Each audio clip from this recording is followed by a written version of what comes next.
Debbie, welcome and thank you for joining the Parents Around the World Virtual Summit. How are you doing today?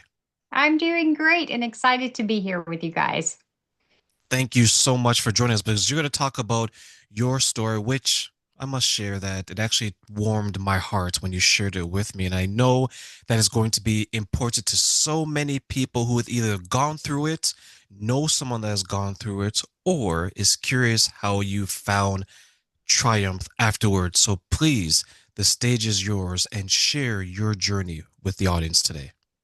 Okay, all right. Well, what I like to tell people is my journey is filled with lots of highs and lots of lows. So they just need to buckle up your seatbelt and get ready. But for me, what I wanted when I was a little girl was I wanted to be a young grandma. And the reason is because I did not have grandparents because my parents were the youngest in big sibling groups. And so most of mine had passed away, but I had this lady that kind of adopted us. And she was so much fun to be around, but she had multiple sclerosis. And I watched her suffer with that for about 25 years. And I learned a lot. I learned about joy and suffering, and I learned a lot of great things from her. But the thing that stuck in my mind was I want to be young when I have my grandkids so I can enjoy them. And I'm a pretty smart girl. So I figured out that, you know what, to get to grandkids, you had to figure out who you wanted to marry, get married, have kids, and then eventually you get grandkids. And I'm a girl that likes to accomplish everything that I set as a goal. And so off I go.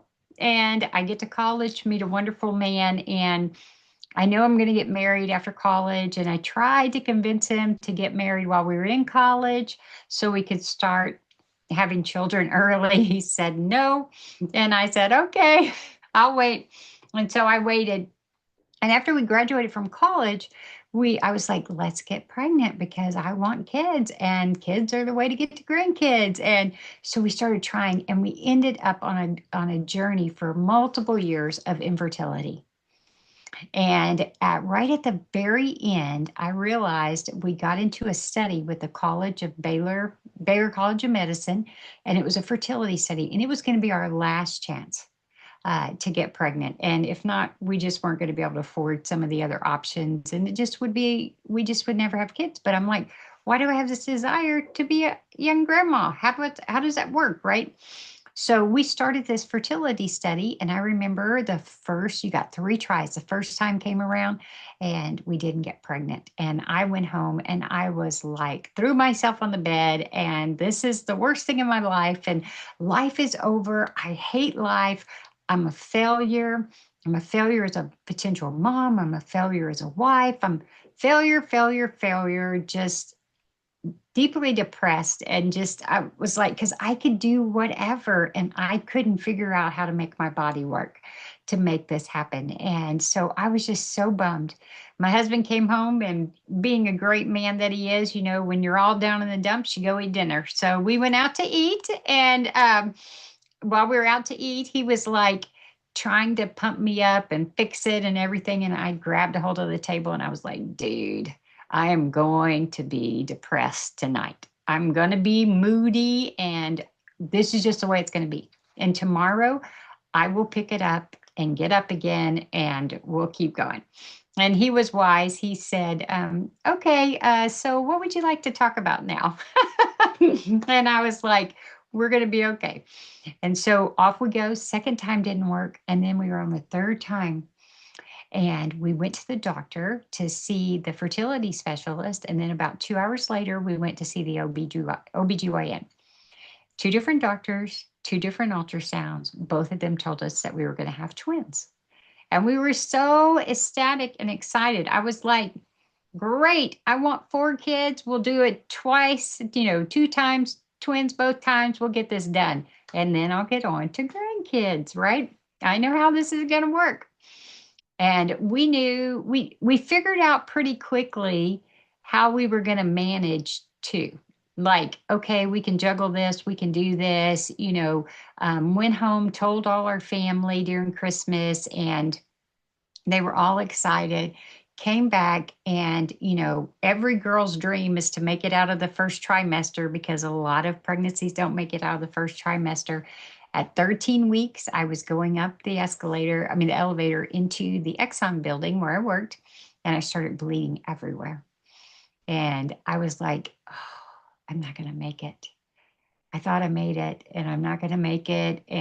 But then we didn't have a bunch of cell phones. So went up to my office to figure out what I needed to do. And they sent me to the emergency room, got there. And with infertility and high risk pregnancy type things, it's always hurry up and wait. So you get to the emergency room, they just sit you down and you wait. And I'm like, dude, I'm bleeding out here, and they're like, wait. And my husband eventually caught up with me, and they took me in the back, and everything had kind of calmed down. And they said, it looks like you're trying to miscarry, but everything is kind of calm right now.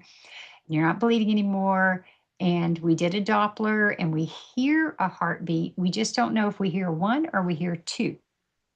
So, what we want you to do is to go home, rest over the weekend, and then on Monday, you should go see your doctor. Well, of course, we got promoted to the high risk doctors. And on Monday, that was a long weekend, as you can imagine. On Monday, we get to the high risk doctor and we're sitting in the lobby waiting again. And I look at my husband, I'm like, dude, we're going to go in there and we think my body's trying to miscarry. And we're going to go in there and they're going to tell us we're having triplets. Wouldn't that be funny? And he was like, yeah, that'll be funny. And I was like, okay. So we go in for the ultrasound, and everything is big screens and all this stuff because it's high risk doctors. And the lady puts the probe on my stomach, and immediately I go, oh, there's three. And my husband is over on the side. He's just going, oh my gosh, what are we going to do? Because we'd figured out two, remember? Well, three starts to get a little crazy. And she was like, well, let me do all the measurements and everything. And then she said, let's do one last picture. And I was like, okay. So she moved it around and she went to get all the babies on the screen. And I immediately saw, oh, there's four.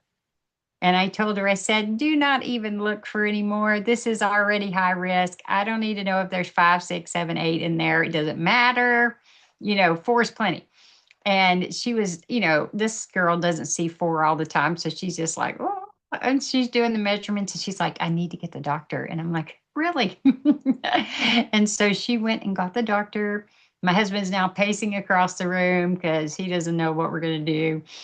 Doctor comes in and she says, yep, definitely four. And you were trying to miscarry because you obviously couldn't take care of all those. You weren't eating enough, drinking enough, doing all the things that you needed to do. So we talked about making those kind of adjustments, and we left the doctor's office and knew that, it was pretty amazing to make it to the next day based on this high risk pregnancy and carrying four. But off we went. That night when I got home was one of the few times that I lost it. And I'm usually a pretty with it girl.